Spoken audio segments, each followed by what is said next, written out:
Você já parou para considerar como seria sentir-se não apenas tolo ou ingênuo, mas um verdadeiro idiota no sentido mais profundo e existencial? Alguém que capta o absurdo da existência humana, que vive tudo com uma intensidade quase insuportável e que, ao mesmo tempo, consegue abraçar tanto a feiura dolorosa quanto a luz radiante do mundo ao nosso redor. Se essa descrição ressoa com você, que descoberta maravilhosa!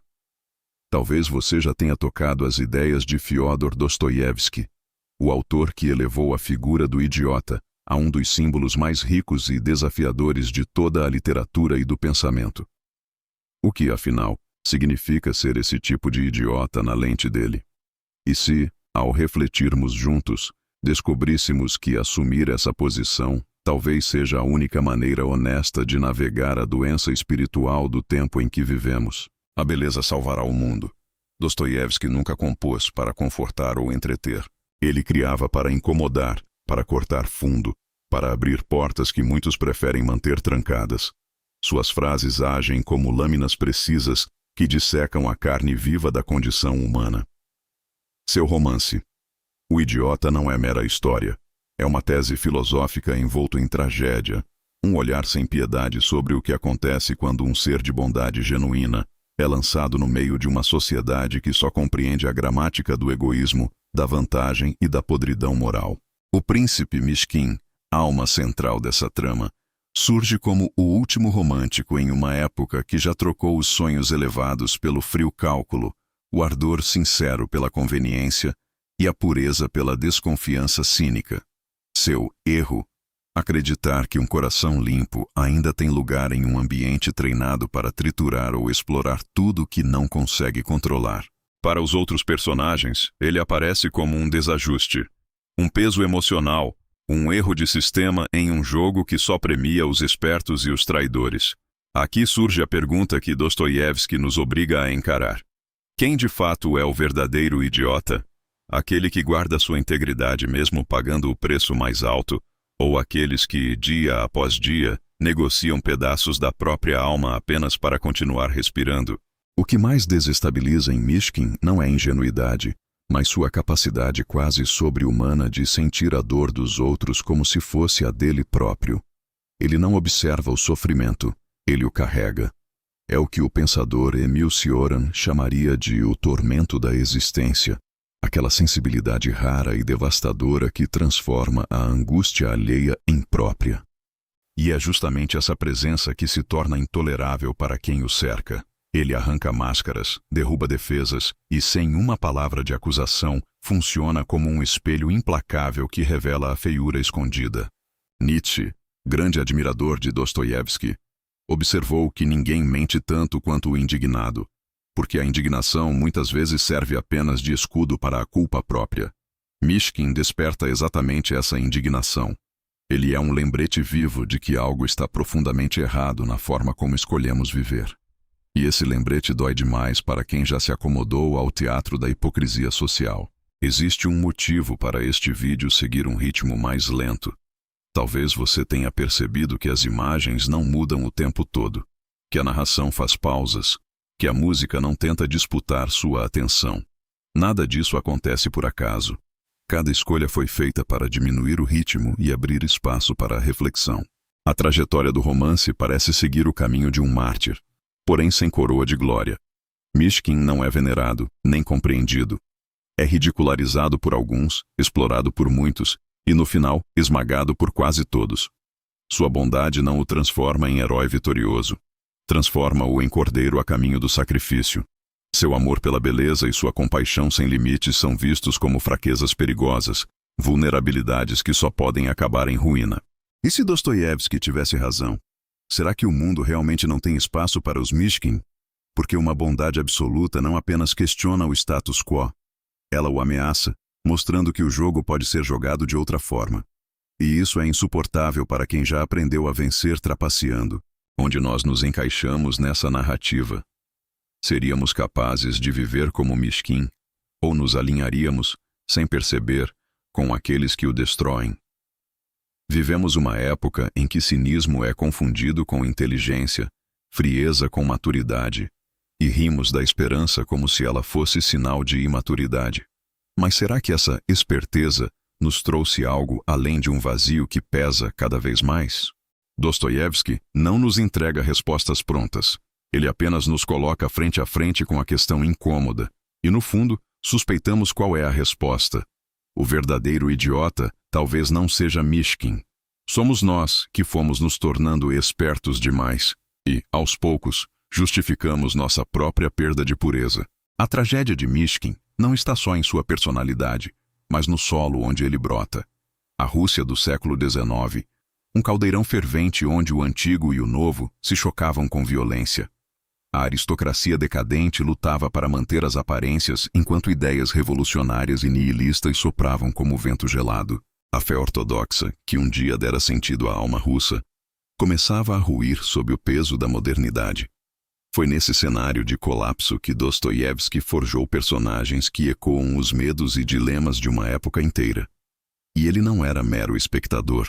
Sua vida foi feita de abismos, condenado à morte, salvo no último instante, enviado para o exílio siberiano entre criminosos e miseráveis. Ali, sem máscaras sociais, ele testemunhou o fundo da alma humana e descobriu que degradação e redenção podem andar de mãos dadas. Essa experiência mudou tudo. Diferente de outros escritores que buscavam explicar o homem pela razão, ele mergulhou no inconsciente, nas paixões selvagens, nas contradições insuportáveis, antecipando Freud e Jung décadas antes. Mishkin, sua criação mais inquietante, encarna exatamente aquilo que a sociedade finge admirar, mas no fundo rejeita: a bondade pura. O problema é que essa bondade não se encaixa nas engrenagens do mundo. Dostoiévski parece cético. Um homem assim não sobrevive sem ser dilacerado. Mishkin, ao não julgar, ao sentir tudo, ao recusar-se a usar máscaras, expõe a miséria moral dos outros, e por isso é odiado, usado e destruído. Como Baudelaire observou, o mundo só perdoa quem o deixa confortável em sua própria podridão. Mishkin não oferece esse conforto. Ele representa outra possibilidade de existir. E isso é intolerável. O romance inteiro funciona como um experimento cruel. O que acontece quando um homem puro é solto em um mundo corrompido? Resposta: o mundo o devora. E essa lição transcende a ficção. Basta olhar ao redor. Desde cedo aprendemos que a autenticidade tem preço alto, que transparência emocional pode ser suicídio social.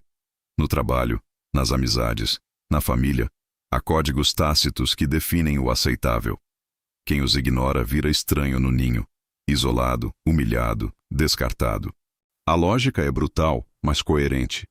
Quem não manipula será manipulado. Quem estende a mão sem astúcia será puxado para baixo. Mishkin personifica essa tragédia com precisão dolorosa. Ele não aprende o jogo, recusa-se a aprender, e por acreditar que a pureza pode vencer, torna-se sacrifício vivo. Não sejamos ingênuos. Os idiotas de hoje ainda existem e ainda são devorados. São aqueles que não conseguem fingir, que não medem palavras com frieza, que ainda apostam que as pessoas podem ser melhores. E o que fazemos? Rimos, exploramos, descartamos quando incomoda. Dostoiévski não escreveu um conto moralista. Ele fez um estudo clínico de como os justos são moídos pelo cinismo coletivo. A pergunta que permanece não é só se Mishkin poderia ter sobrevivido, mas se nós, no lugar dele, agiríamos diferente. Ou se, sem notar, já estamos do outro lado, ajudando a esmagar quem ousa ser verdadeiro. Sua queda não é um golpe súbito, mas um desgaste lento. A pureza corroída pelo atrito diário com um mundo que não sabe o que fazer com o que não pode usar. Ele não é derrubado por um vilão. Basta existir para que a tragédia se desenrole. O grande paradoxo: Mishkin não é tolo intelectualmente, é perspicaz, sensível. Sua idiotice está em seguir outra lógica. Sinceridade como base, compaixão como bússola, beleza da alma como força redentora. Como Oscar Wilde notou, ser natural é a mais difícil das poses. Ele simplesmente é, e isso o torna insuportável para quem vive de máscaras. Os personagens reagem de formas diferentes. Rogojin vê nele algo que deseja, mas não compreende. Nastácia oscila entre salvador e ingênuo patético. Todos sentem o incômodo de alguém que escancara a mentira que contavam a si mesmos, de que corrupção é inevitável e bondade pura é ilusão infantil. Mishkin é, de certa forma, uma figura crística, carrega o sofrimento alheio sem pedir nada, e por isso mesmo incomoda. Nada é mais difícil de perdoar do que uma superioridade que não humilha de propósito, mas simplesmente existe e revela o que perdemos. No fim, não há redenção grandiosa. Sua dissolução é silenciosa, um esvaziamento gradual até a loucura, não porque perdeu a razão, mas porque o mundo ao redor a esmagou. Não com explosão, mas com um suspiro de indiferenças acumuladas, como T.S. Eliot descreveu. E agora, o que nos resta? Ver Mishkin como relíquia distante, ou reconhecer que sua tragédia se repete diariamente nos pequenos desprezos, nas zombarias disfarçadas de inteligência, na recusa de aceitar que a bondade verdadeira pode existir? Dostoiévski não responde. Ele apenas nos deixa com a pergunta que nunca paramos de evitar. Somos nós os idiotas por termos nos tornado espertos demais? Se essa reflexão fez você pausar, mesmo que por um instante, já cumpriu seu propósito. Agora eu pergunto a você: o mundo realmente pode ser salvo pela beleza? Ou Dostoiévski estava apenas sonhando? O que essa jornada desperta em seu próprio coração? Comente aqui embaixo sua visão. E se quiser continuar explorando temas que cutucam a alma, pense em caminhar conosco nessa busca por pensamento vivo no meio do ruído vazio. Afinal, um pouco de reflexão profunda nunca fez mal a ninguém. Ou será que fez? O que você descobre ao olhar para dentro agora? Estou aqui, curioso para ouvir sua próxima percepção.